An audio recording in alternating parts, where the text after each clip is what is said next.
Assalamualaikum warahmatullahi wabarakatuh. Jumpa lagi dengan Mimin di Ahmad Channel Indo. Di cerita kali ini Mimin masih melanjutkan tentang 25 Rasul. Sekarang kita sudah masuk ke Nabi yang kedua, yaitu Nabi Idris alaihissalam. Tanpa berlama-lama lagi, mari kita masuk ke alur ceritanya.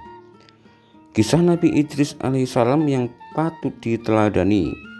Nabi Idris merupakan salah satu nabi yang mewariskan banyak pengetahuan dan masih berguna hingga saat ini. Kenabiannya perlu diimani oleh umat Islam sebagai bentuk takwa atas perintah Allah Subhanahu wa Ta'ala. Secara garis keturunan Nabi Idris memiliki jarak 6 generasi dari Nabi Muhammad SAW. Urutannya adalah sebagai berikut. Yang pertama Adam, yang kedua Sitis, yang ketiga Anusi, yang keempat Kinan, yang kelima Mikhail, yang keenam Yarid, yang ketujuh baru kemudian Idris.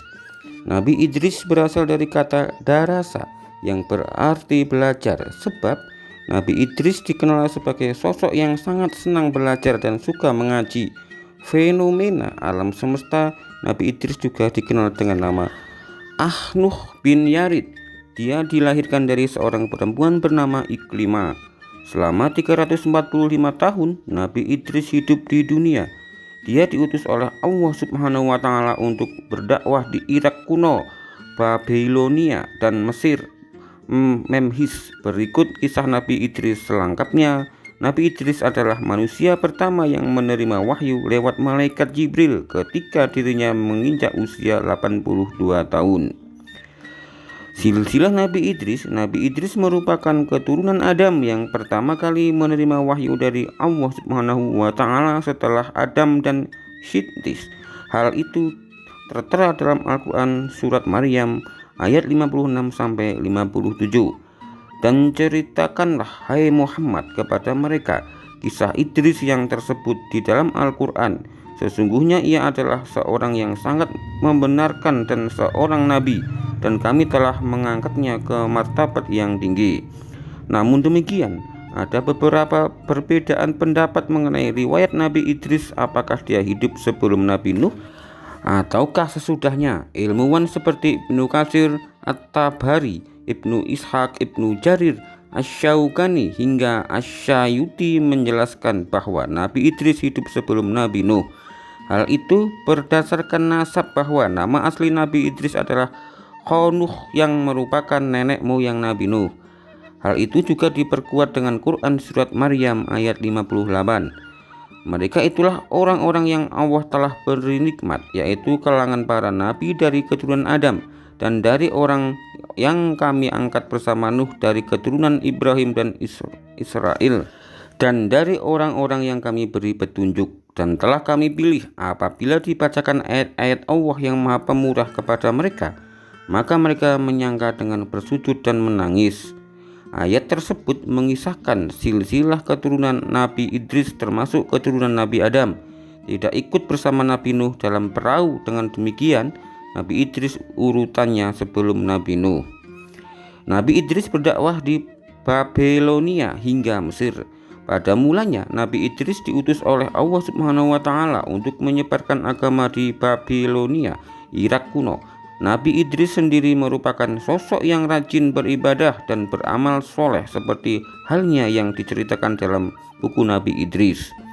Namun akhirnya dia berhijrah ke Mesir lantaran penduduk Babilonia tidak bisa menerima apa yang diajarkan Nabi Idris. Dalam kehidupan sehari-hari, Nabi Idris dikenal sebagai orang yang gemar bertasbih kepada Allah. Dia juga selalu melakukan perbuatan baik seperti belajar, menulis, dan menjahit. Keterampilan-keterampilan itu perlahan-lahan dia ajarkan kepada kaumnya. Nabi Idris bergelar singa Allah. Selain baik budinya, Nabi Idris juga dikenal sebagai pribadi yang tidak pernah merasa takut ketika berhadapan dengan umatnya yang kafir. Oleh karena itu dia digelar singa Allah. Nabi Idris juga dikenal sebagai sosok pemaaf dan tidak pernah sombong. Bahkan Allah Subhanahu wa Ta'ala memberinya gelar Asadul Usud karena tidak pernah berputus asa ketika Allah memerintahkannya untuk menyebarkan agama. Pesan-pesan Nabi Idris kepada umat manusia. Sebelum meninggal dunia, Nabi Idris meninggalkan banyak pesan kepada umat manusia. Pesan-pesan tersebut berisi ajaran-ajaran agama manusia dapat hidup lebih baik. Di antaranya sholat jenazah sebagai bentuk penghormatan, karena memberi syafaat hanyalah Allah Subhanahu wa Ta'ala sesuai amal dari perbuatan. Dia juga mengingatkan kaumnya bahwa sebesar apapun rasa syukur yang kita ucapkan tidak akan mampu menandingi nikmat Allah Subhanahu wa Ta'ala yang telah diberikan. Selain itu, Nabi Idris juga mengingatkan umat manusia untuk selalu menyambut seruan Allah, seruan Allah Subhanahu wa Ta'ala secara ikhlas untuk sholat, puasa, menaati semua perintahnya, serta menjauhi larangannya. Kemudian, umat manusia juga diminta untuk menghindari hasad atau dengki kepada sesama manusia yang mendapat rezeki. Nabi Idris juga mengingatkan bahwa kegiatan menumpuk harta sama sekali tidak bermanfaat bagi diri sendiri, kecuali membagikan harta tersebut kepada orang yang membutuhkan. Terakhir, kehidupan kehendaknya dijalani dengan penuh hikmah dan kebajikan. Kisah hidup dan peristiwa penting yang dialami para nabi dan rasul lainnya juga bisa kamu pelajari melalui buku nabi kita Adam, Idris, Nuh, dan nabi-nabi lainnya. Nabi Idris dikenal cerdas dan berpengetahuan luas. Nabi Idris merupakan manusia pertama yang bisa membaca dan menulis. Hal itu dijelaskan dalam Al-Quran surat Al-A'laq ayat 4-5.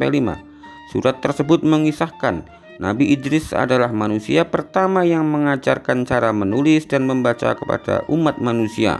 Allah Subhanahu wa Ta'ala memberikan banyak ilmu pengetahuan yang berlimpah. Selain membaca dan menulis, Nabi Idris juga pandai merawat kuda, paham ilmu falak atau perbintangan, hingga pandai matematika atau ilmu berhitung. Karena mukjizat yang diberikan Allah itulah Nabi Idris dikenal sebagai sosok yang cerdas, pandai, dan bijaksana. Nabi Idris pandai ilmu perbintangan. Pengetahuan Nabi Idris sangat luas karena dia rajin mengaji dan mempelajari banyak hal, termasuk segala hal yang diajarkan Allah Subhanahu wa Ta'ala kepada Nabi Adam.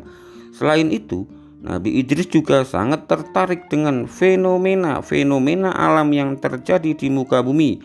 Oleh sebab itulah banyak yang bertanya kepadanya apabila terjadi fenomena alam tertentu. Nabi Idris sering menjadi rujukan terhadap suatu permasalahan. Nabi Idris dikenal sebagai ahli perbintangan. Dia adalah orang yang pertama kali memanfaatkan rasi bintang sebagai penunjuk arah, waktu yang tepat untuk bercocok tanam, hingga memperkirakan kondisi cuaca. Nabi Idris juga memiliki keterkaitan dengan bangsa Semeria, sebab beberapa penelitian membuktikan bahwa bangsa Semeria juga mempelajari ilmu perbintangan untuk mengetahui waktu bercocok tanam yang baik. Misalnya, rasi bintang Taurus yang dipercaya sebagai masa awal musim semi dan cocok untuk menanam. Sementara rasi bintang Virgo digunakan sebagai waktu yang tepat untuk melakukan panen. Nabi Idris jadi manusia pertama yang bisa membuat pakaian. Sebelum Nabi Idris terlahir di dunia, manusia sebelumnya terbiasa membuat dan memakai kulit binatang sebagai pakaian. Nabi Idris diberikan Allah mukjizat berupa orang pertama yang bisa menjahit kulit binatang menjadi baju layak pakai. Saat ada waktu luang, Nabi Ibrahim menjahit pakaian lalu diberikan kepada kaum fakir miskin. Nabi Idris jadi manusia pertama yang bisa menulis. Nabi Idris juga dikenal sebagai manusia pertama yang bisa menulis menggunakan pena. Bahkan, para ilmuwan pernah menemukan beberapa potongan naskah kuno yang diklaim berkaitan dengan Nabi Idris. Naskah itu bernama Kitab Henokh. Salah satu kisah dalam kitab itu adalah tentang peradaban tertua di bumi Lemuria, Atlantis yang hilang di telan bumi. Selain itu, prediksi tentang banjir besar yang akan terjadi di muka bumi, para ilmuwan itu menduga kitab Henokh tersebut ditulis oleh Nabi Idris. Kisah Nabi Idris merasakan mati dan hidup lagi. Pada suatu malam, Nabi Idris kedatangan tamu seorang pria. Dia membawa sangat banyak buah-buahan. Nabi Idris tidak sadar pria tersebut adalah malaikat Israel yang menyamar. Nabi Idris menawarkan makanan itu kepada Israel, namun ditolak. Pada akhirnya mereka berbincang-bincang dan berjalan-jalan melihat pemandangan sekitar. Setelah 4 hari bersama dan sudah cukup akrab, Nabi Idris mulai curiga dengan sang tamu, sebab tamu itu tidak menyentuh jamuannya sama sekali. Nabi Idris lantas mengajukan pertanyaan karena diliputi rasa penasaran. "Sebenarnya siapa kamu?" tanya Nabi Idris. "Maaf ya Nabi Allah, aku sebenarnya adalah malaikat Israel," jawab sang malaikat. Tentu saja Nabi Idris terkejut mendengarnya, sebab malaikat Israel bertugas mencabut nyawa manusia. "Kau sudah 4 hari bersamaku. Apakah kau sedang bertugas untuk mencabut nyawa makhluk di dunia ini?" "Wahai Idris, selama 4 hari ini memang banyak sekali nyawa yang telah kucabut. Roh makhluk-makhluk itu bagaikan hidangan di hadapanku. Kuambil mereka bagaikan seorang sedang menyuap makanan. Lantas apa maksud kedatanganmu kemari? Apakah kamu ingin mencabut nyawaku?" Malaikat Israel menggeleng. "Tidak, ya Idris, kedatanganku memang untuk mengunjungimu karena saya rindu dan Allah telah memberikan izin." Setelah percakapan itu, Nabi Idris membuat satu permintaan. Dia ingin malaikat Israel mencabut nyawanya, kemudian menghidupkannya kembali. Nabi Idris penasaran dengan rasa sakaratul maut yang konon sangat dahsyat sakitnya. Namun, permintaan itu tidak segera dituruti oleh malaikat Israel, sebab segala hal yang dia lakukan hanya atas perintah Allah Subhanahu wa Ta'ala. "Saya tidak mencabut nyawa seorang selain atas izin Allah," kata malaikat Israel. Namun Allah Subhanahu wa Ta'ala pada akhirnya mengabulkan permintaan Nabi Idris. Seketika malaikat Israel pun mencabut nyawa Nabi Idris. Melihat sahabatnya kesakitan sedemikian rupa, malaikat Israel menangis. Setelah mati, Allah menghidupkan kembali Nabi Idris. Nabi Idris lantas menangis sejadi-jadinya. Dia tidak bisa membayangkan apabila manusia-manusia lain mengalami sakaratul maut yang terasa sakit seperti dirinya. Rasanya sungguh dahsyat, tidak bisa diungkapkan dengan kata-kata. Nabi Idris pun merasa tidak tega apabila ada umatnya yang harus merasakan sengsara di ujung hidup dan mati. Sejak saat itu, Nabi Idris semakin giat mengajak umatnya untuk senantiasa berbuat kebaikan, taat kepada Allah, dan menjauhi segala larangannya. Kisah perjalanan Nabi Idris melihat surga dan neraka. Suatu ketika, Nabi Idris dan malaikat Israel tengah beribadah bersama. Lagi-lagi Nabi Idris mengajukan sebuah permintaan unik. "Apakah kau bisa membawaku melihat indahnya surga dan dahsyatnya api neraka, wahai malaikat Israel?" tanya Nabi Idris. Malaikat Israel pun menjawab, "Wahai Nabi Allah, lagi-lagi permintaan darimu sungguh aneh. Mengapa kamu meminta hal itu? Bahkan para malaikat pun takut melihat neraka, tetapi kau malah memintanya." Nabi Idris menjawab, "Jujur saja, aku takut sekali dengan azab Allah itu. Semoga iman dan takwaku kian bertambah setelah melihat neraka." Nabi Idris pingsan setelah melihat dahsyatnya api neraka. Malaikat Israel lantas meminta izin kepada Allah untuk membawa Nabi Idris ke neraka. Permintaan itu pun dikabulkan oleh Allah. Mereka lalu pergi untuk melihat neraka. Saat hampir dekat lokasi, Nabi Idris langsung pingsan sebab dia melihat malaikat penjaga neraka yang sangat menakutkan. Ia menyeret dan menyiksa manusia-manusia yang mendurhakai Allah semasa hidup di dunia. Rupa-rupanya Nabi Idris tidak sanggup menyaksikan berbagai siksaan yang sungguh mengerikan itu. Seumur hidupnya, tidak ada pemandangan yang lebih mengerikan dibandingkan dengan dahsyatnya api neraka. Api berkobar-kobar, bunyi yang bermuruh atau gemuruh-gemuruh, menakutkan dan hal-hal yang mengerikan lainnya. Dia tidak bisa membayangkan apabila hal itu menimpa umatnya kelak. Dia pun ingat semakin giat berdakwah agar tidak ada umatnya yang tersesat di jalan Allah Subhanahu wa Ta'ala dan berakhir termakan api neraka. Nabi Idris pun lantas meninggalkan neraka dengan tubuh lemas dan penuh rasa takut. Bayangan api neraka dan segala siksaan di dalam di dalamnya masih menghantui dirinya. Kisah Nabi Idris takjub dengan pesona surga. Selanjutnya, malaikat Israel mengantarkan Nabi Idris ke surga. Di sana, Nabi Idris juga nyaris pingsan. Namun, dia pingsan bukan karena takut atau melihat hal yang menakutkan. Sebaliknya, dia sangat takjub dan terpesona dengan segala keindahan yang tampak di depan matanya. Nabi Idris melihat sungai-sungai yang airnya begitu bening seperti kaca. Sementara itu, di pinggir sungai terdapat pohon-pohon yang bagian batangnya terbuat dari perak dan emas. Dia juga melihat istana-istana untuk para penghuni surga.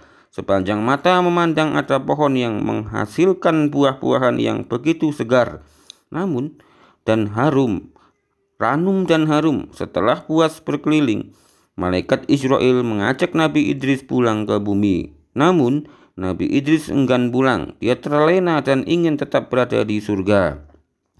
Malaikat Israel lantas memperingatkannya, "Kamu boleh tinggal di sini setelah kiamat nanti. Setelah semua amal ibadah dihisab oleh Allah Subhanahu wa Ta'ala, barulah kamu bisa menghuni surga bersama para nabi dan orang beriman lainnya."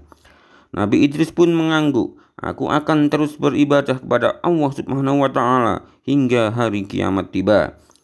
Kematian Nabi Idris. Ada banyak pendapat terkait akhir hayat Nabi Idris.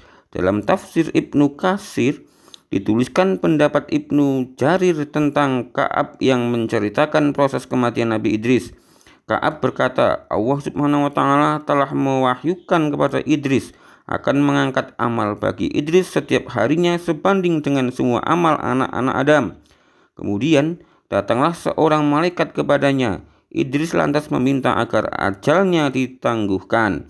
Mendengar itu, Idris menginginkan amalnya terus bertambah. Kemudian datang seorang malaikat yang terdekat dengannya. Idris berkata kepada malaikat itu, "Sesungguhnya Allah telah mewahyukan anu dan anu kepadaku. Maka bicaralah kamu kepada malaikat maut agar sudilah dia menangguhkan ajalku supaya amalku makin bertambah." Malaikat itu akhirnya membawa Nabi Idris di antara kedua sayapnya, kemudian naik ke langit. Sesampainya di langit keempat, malaikat Israel berjumpa dengan malaikat yang membawa Nabi Idris mengemukakan pesan dari Nabi Idris. Malaikat Israel bertanya, "Sekarang Nabi Idris di mana?" Dijawablah oleh malaikat itu, "Dia ada di pundakku." Terjawab sudah. Rasa heran malaikat Israel sebab mulanya dia ditugaskan mencabut nyawa Nabi Idris di langit keempat, padahal yang dia tahu Nabi Idris ada di bumi. Ternyata Nabi Idris telah dibawa lebih dulu oleh malaikat lainnya. Pada akhirnya Nabi Idris dicabut nyawanya di langit keempat. Berdasarkan tafsir Ibnu Katsir, cerita tersebut adalah salah bagian dari Ka'bul Ahbar yang dikutipnya dari kisah-kisah Israiliyat. Namun, dalam cerita tersebut sebagian terkandung hal yang tidak bisa diterima. Ibnu Katsir pun menyebutkan bahwa hanya Allah Subhanahu wa Ta'ala yang mengetahui segala kebenarannya. Kesimpulan kisah Nabi Idris, itulah sepenggal kisah dari Nabi Idris dengan segala ketangguhannya untuk berdakwah menyebarkan agama Allah Subhanahu wa Ta'ala. Nabi Idris adalah nabi yang terkenal akan kecerdasannya dalam membaca ilmu perbintangan. Orang pertama yang bisa membuat baju dan menjahit pakaian. Mukjizat lain yang diberikan Allah untuk Nabi Idris adalah bisa berjalannya ke surga dan neraka. Begitu terpesonanya Nabi Idris saat melihat surga dan pingsan tatkala melihat dahsyatnya api neraka.